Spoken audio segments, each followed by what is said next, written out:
কবিতা বিষয়ক গদ্য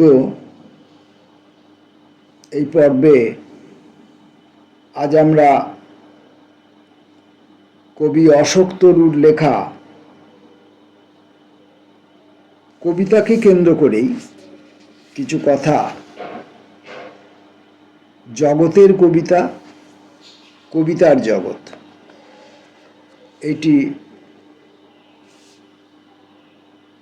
পড়ব এবং নিজেরা অনুধাবন করার চেষ্টা করব। এ জমিন বাঁকুড়া পুরুলিয়ার ধুধু প্রান্ত দেশ এবং এখানে মানুষ নেই, পড়ে আছে শুধু এক অনাবাদি কৃষিক্ষেত। এই পংক্তি দুটি যথাক্রমে একটি অপ্রত্যক্ষ ভাবের কথা বলে, অন্যটি প্রত্যক্ষ অভাবের কথা বলে। এভাবেই কবিতা আর জগৎ মিশে থাকে কবির অনুভবে। কিন্তু এই আত্মতুষ্টি আমাকে কিছুতেই স্বস্তির নিস্তার দেয় না। আমি ভাবতে থাকি, এই যে কবিতার উপর জগতের যেমন প্রচণ্ড প্রভাব থাকে, তেমনি জগতের উপর কবিতার বিন্দুমাত্র সেই প্রভাব আছে কি? ভেবে দেখলাম নেই। কবিতা লেখা হয় মানুষের জন্য, একমাত্র মানুষকেই আনন্দ দিতে পারে আর আনন্দ পেতে। গাছপালা, নদীনালা, পাহাড় পর্বত, পশু পাখিদের জন্য কখনোই কবিতা লেখা হয় না যা পড়ে তারা আনন্দ পাবে। চিরদিন তারা তাই আমাদের কবিতার উপাদান হিসাবেই থেকে যায় এবং যাবেই। একটু পর্যবেক্ষণ করলেই বোঝা যায় কবিতার সঙ্গে মুষ্টিমেয় মানুষের আত্মগত একতরফা সম্পর্ক। এ যেমন সত্য, তেমনি এই অপর বৃহত্তর জগৎ নিজে কবিতার সঙ্গে কোনো সম্পর্ক রাখে না, এটাও এক রূঢ় সত্য। তবে জগতের উপর কবিতার প্রভাব না থাকলেও সাহিত্য প্রকরণ থেকে কবিতাকে মুছে ফেলতে হবে, সে নির্দেশ দেওয়ার ধৃষ্টতা দেখানো আমার সাধ্যের বাইরে, অন্তত মানুষ তার সৃষ্টিশীলতার প্রতি বিশ্বাস যতদিন না হারাচ্ছে।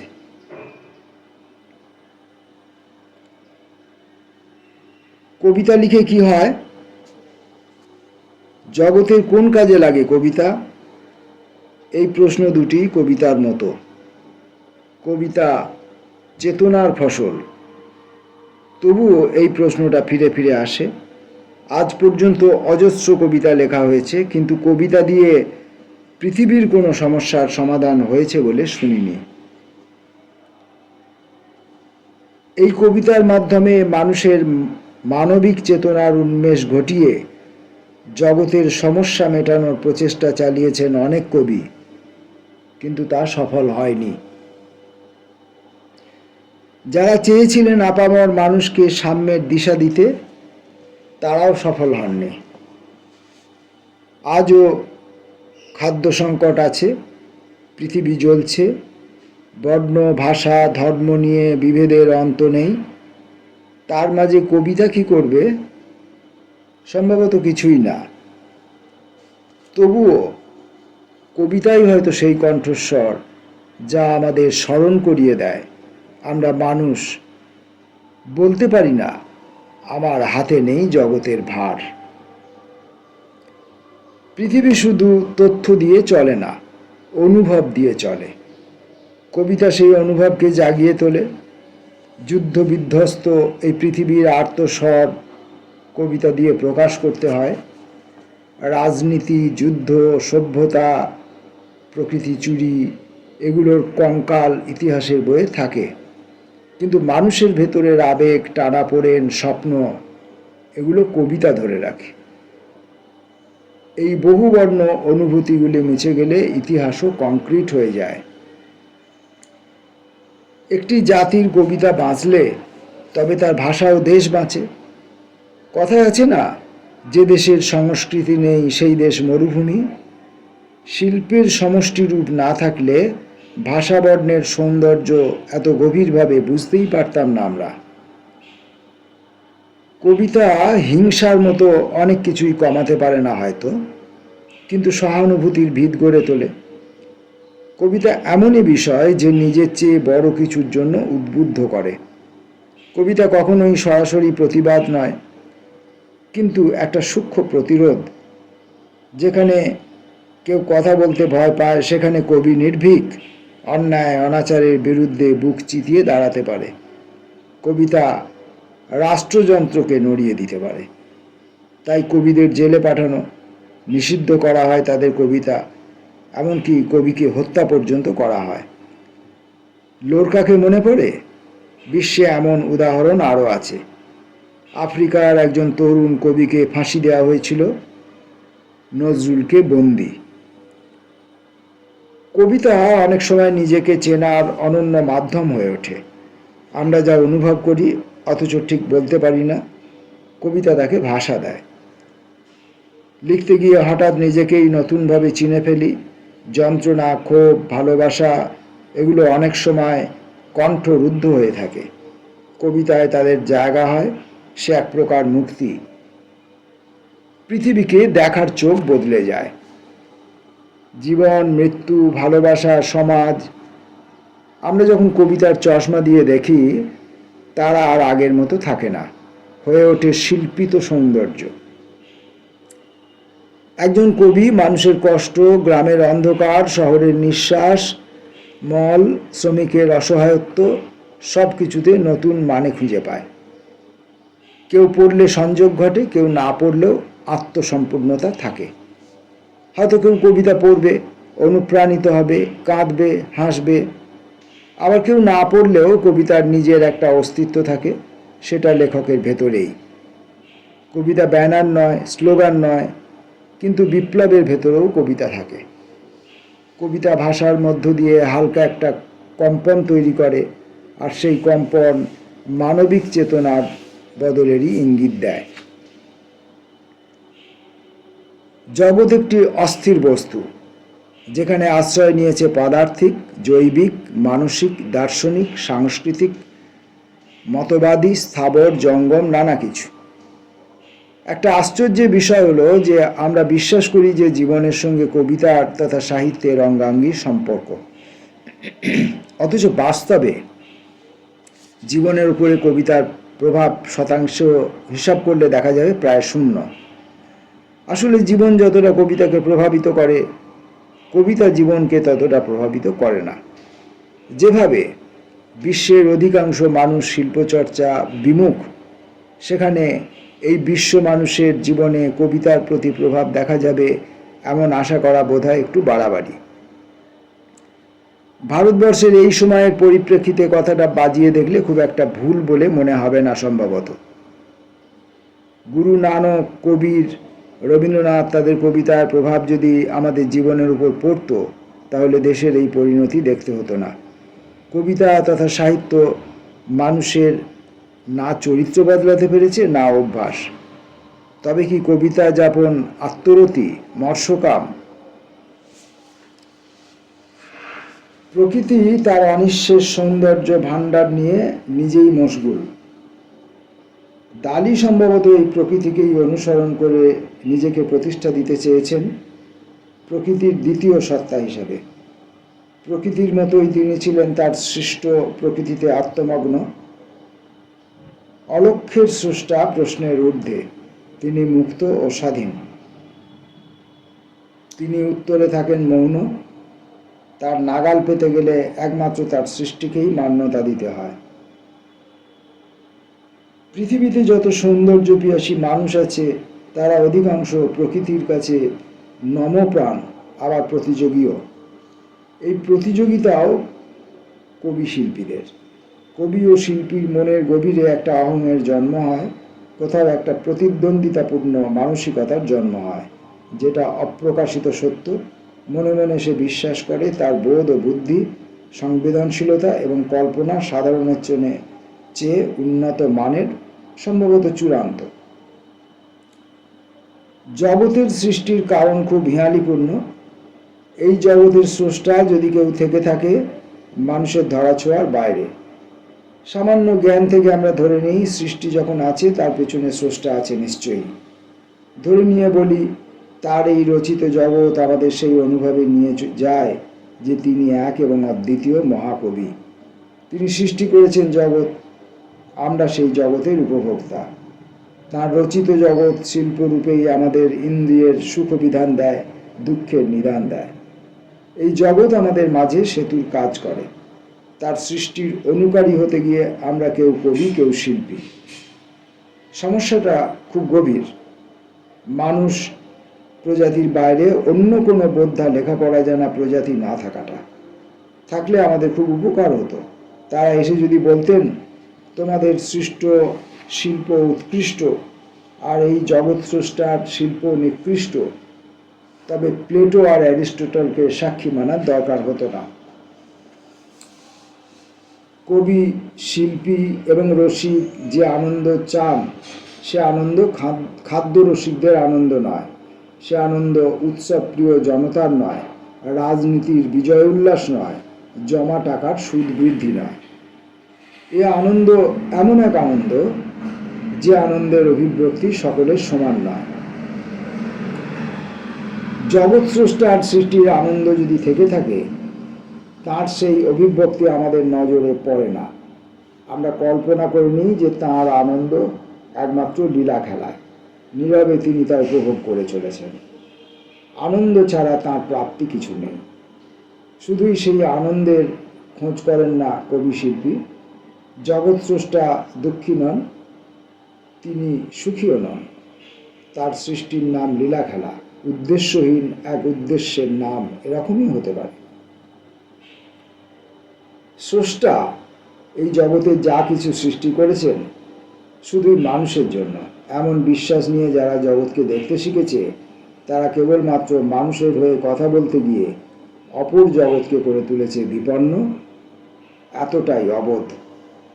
স্রষ্টা যেসব দেখে শুনে নির্বিরোধ চিত্তে উপভোগ করছেন ভাবলে গা শিউরে ওঠে। এ আনন্দ অদৃষ্টের হলেও হতে পারে, প্রকৃত স্রষ্টার কদাচিৎ নয়। এতে তার মুক্ত আনন্দ হতে পারে, কিন্তু কবি ও শিল্পীর বৈরাগ্যের বন্ধন।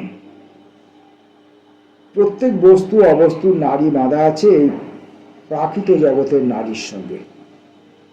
জগৎ স্রষ্টার পরিচয় তাঁর এই জগৎ, কিন্তু কবি শিল্পীর পরিচয় তার মনোজগৎ। একমাত্র কবি শিল্পী তার মনোজগতে প্রকৃতি প্রদত্ত রূপে রূপান্তর করে নতুন সৃষ্টির আস্পর্ধা দেখাতে পারে বলেই তারা মানুষের কাছে উদাহরণ হয়ে ওঠে। তাদের জগৎ আর জীবন ভাবনা গতানুগতিকতার বাইরে।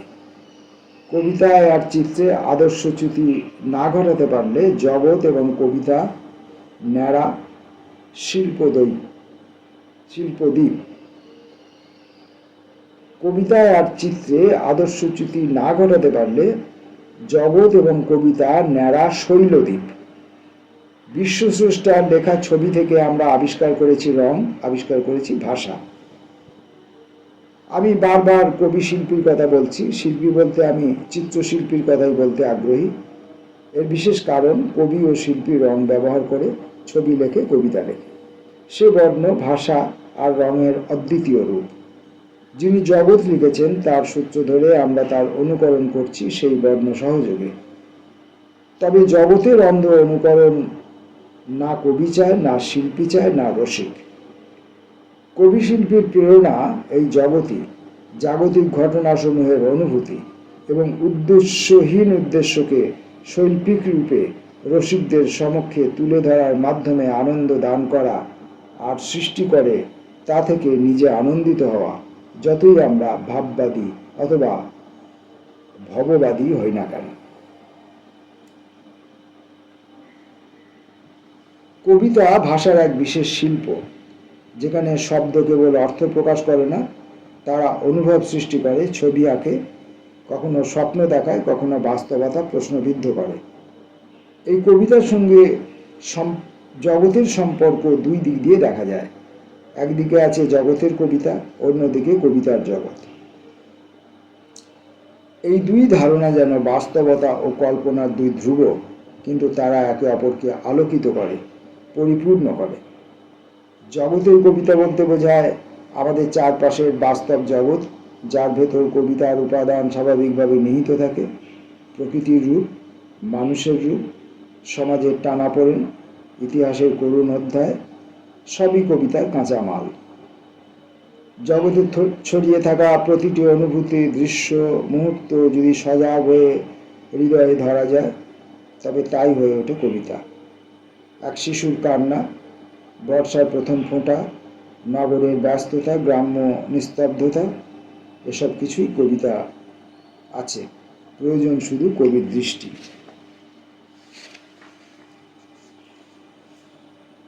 কবিতার জগৎ ভাষায় নির্মিত এক অন্তর্জগৎ। অন্যদিকে কবিতার জগৎ এক নির্মিত বাস্তবতা। এটি কবির কল্পনা, ভাবনা, অভিজ্ঞতা ও ভাষাশৈলীর মাধ্যমে গঠিত একটি স্বতন্ত্র জগৎ। এখানে বাস্তবতা কখনো রূপান্তরিত হয়, কখনো বিকৃত, কখনো অলৌকিক। কবিতা তার নিজের এক পৃথিবী তৈরি করে, যেখানে সাধারণ বস্তু অসাধারণ হয়ে ওঠে। এই জগৎ আমাদের মনোজগতে একটা নতুন দরজা খুলে দেয়, যেখানে আমরা ভাবতে পারি, অনুভব করতে পারি, এমনকি নিজেকেও খুঁজে দেখতে পারি।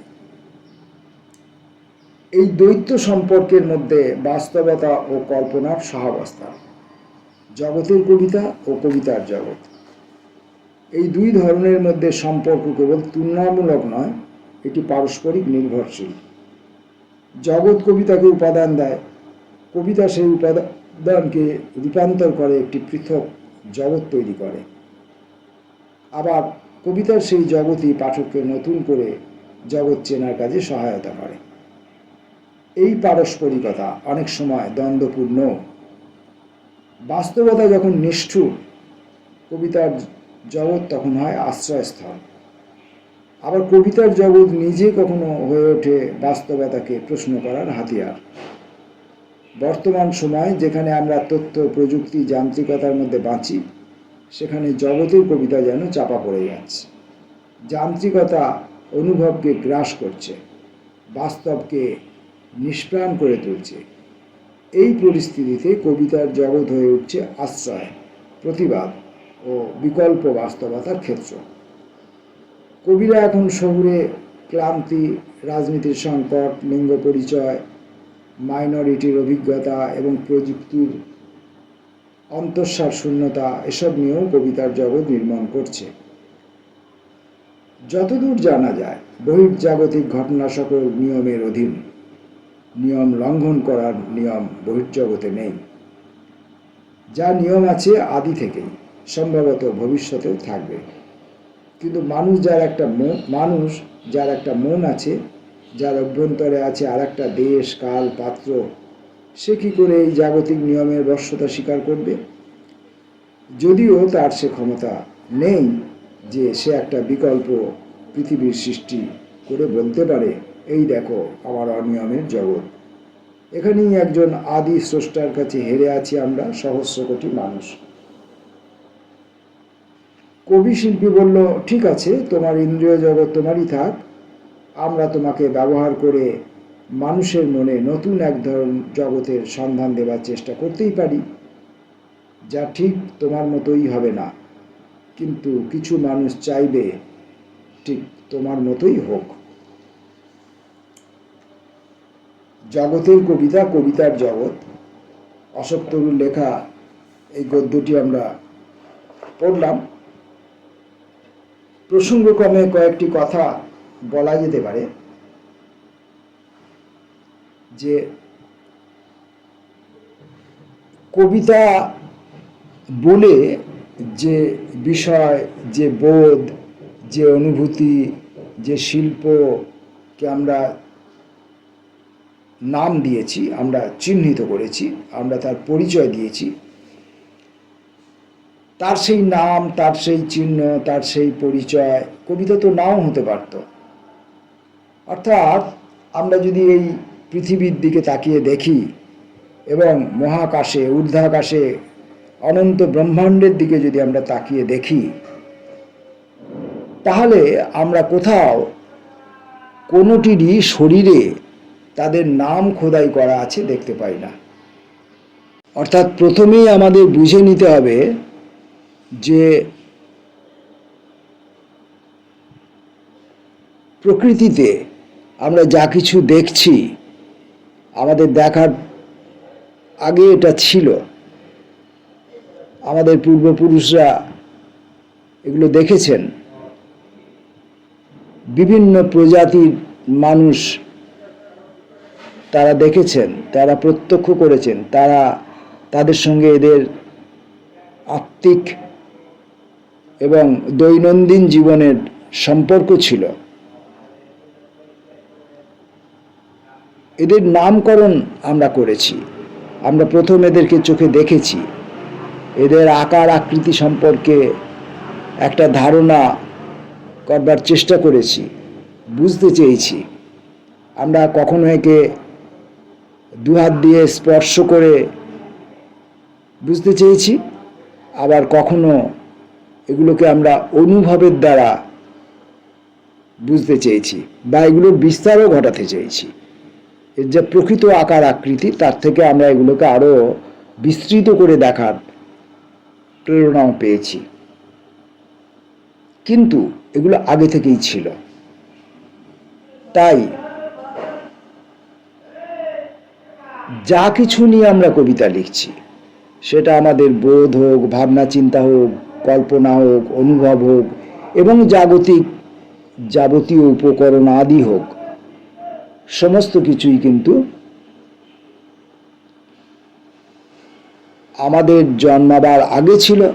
অথবা ধরে নেওয়া যেতে পারে আমার ব্যক্তিগত অনুভূতিকে, আমার ব্যক্তিগত বোধকে যদি আমি প্রাধান্য দিতে চাই, তাহলে ধরে নিতে হবে যে আমার জন্মের সঙ্গে সঙ্গেই এ আমার সঙ্গে সঙ্গে আছে।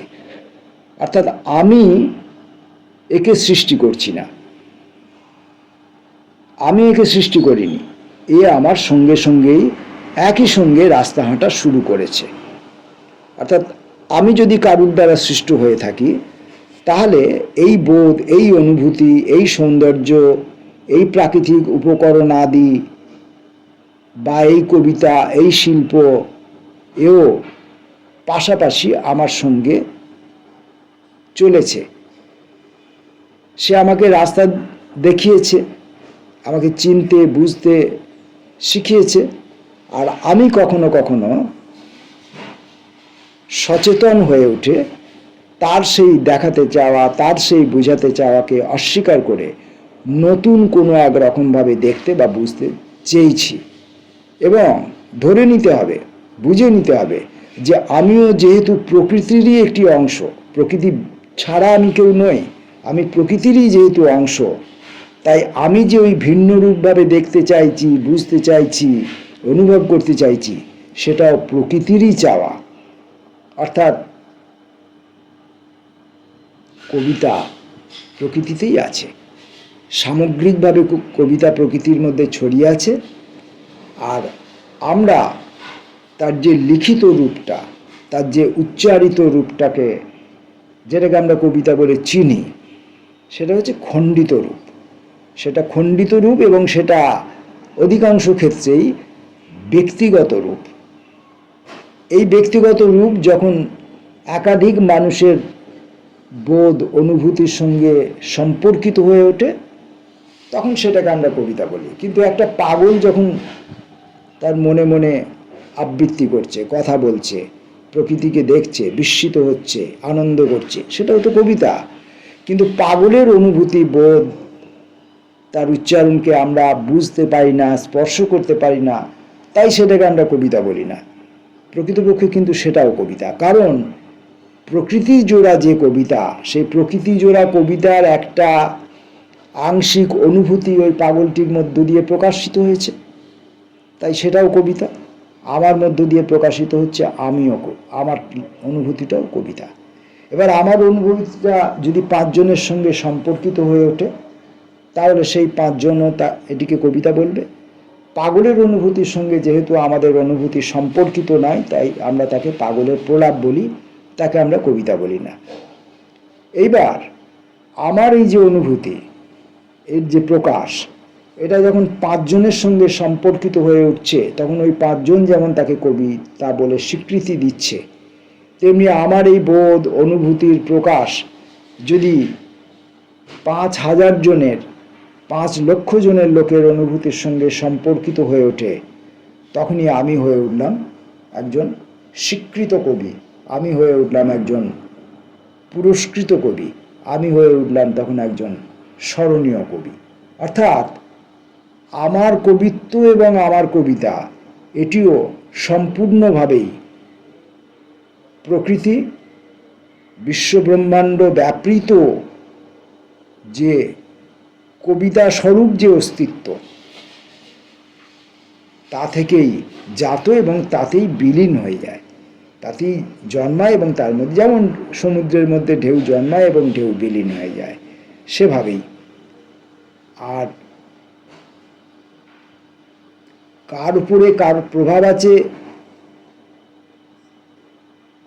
এই প্রসঙ্গে যদি বলতে হয়, তাহলে বলবো যে প্রকৃতি জোড়া, বিশ্ব ব্রহ্মাণ্ড জোড়া যে কবিতা, তার প্রভাব তো আমাদের উপর আছেই, আমাদের কবি জীবনের উপর বা আমাদের চেষ্টিত কবিতার উপর আছেই। তাই তো আমরা কবিতা লিখতে প্রয়াস পাই, সেটা তাকে স্বীকার করেই হোক বা তাকে অস্বীকার করে হোক, যে কোনোভাবেই হোক আছে। কিন্তু আমাদের এই যে লিখিত কবিতা, এই লিখিত কবিতা প্রকৃতির উপর কোনো প্রভাব রাখে কিনা আমি জানি না, কিন্তু এই লিখিত কবিতা আমাদের উপর কখনো কখনো প্রভাব রাখে। আর আমরা যেহেতু প্রকৃতিরই অংশ, তাই ঘুরিয়ে বলা যায় যে আমাদের এই লিখিত কবিতাও আমাদের উপর প্রভাব রাখে। কেমন কি না, ধরা যায় যে যখন একটি মানুষ তার কবিতার রচনার মধ্য দিয়ে একটি তার সূক্ষ্ম অনুভূতির কথা, একটি সুকুমার বৃত্তির কথা বলছে, একটি রূপ রং রসের কথা বলছে, সেই মুহূর্তে সেই মানুষটি একটি বিশুদ্ধ মানুষ, সেই মুহূর্তে সেই মানুষটি একটি বিশুদ্ধ মানুষ। অর্থাৎ কবিকে আমরা বিশুদ্ধ হিসাবে ভেবে নিতে পারি। তাহলে কবি মানে ওই সারা জীবন ব্যাপিত বেঁচে থাকা মানুষটি কবি নন, যে মুহূর্তে তিনি কবিতাটি রচনা করছেন সেই মুহূর্তকালীন তার যে বেঁচে থাকা, সেইটুকুই অংশই হচ্ছে তিনি কবি, সেই অংশটুকুতে তিনি একজন বিশুদ্ধ মানুষ। তাহলে এই যে কবিত্ব, যে কবিতা আমরা রচনা করছি, এই কবিতার সঙ্গে যদি আমরা আরও বেশি করে সম্পর্কিত করতে পারি, আমরা যদি আরও বেশি করে যাপন করতে পারি, আমরা যদি আরও বেশি করে এই কবিতা বোধকে অন্যের কাছে পৌঁছে দিতে পারি এবং এই অনুভূতিকালীন সময়ের মাত্রাটুকুকে যদি আমরা আরেকটু বাড়াতে পারি, তাহলে আমাদের কবি সত্তার অস্তিত্বের স্থায়িত্ব আরেকটু বাড়বে। এবং এইভাবে বাড়াতে বাড়াতে বাড়াতে যদি আমরা এর স্থায়িত্বটাকে অসীম করে দিতে পারি, তাহলেই আমাদের মনুষ্য জীবনের যাবতীয় রোগ, যাবতীয় যন্ত্রণা, যাবতীয় ব্যাধি, যাবতীয় রিপু সব কিছুর বিলীন হতে পারে বলে একটা কল্পনা আমরা করতে পারি, চেষ্টায় থাকতে পারি। আদতে সেটা সফল হবে কিনা আমরা এখনই নির্দিষ্ট করে বলতে পারি না। ধন্যবাদ কবি অশোক তরুকে। নমস্কার।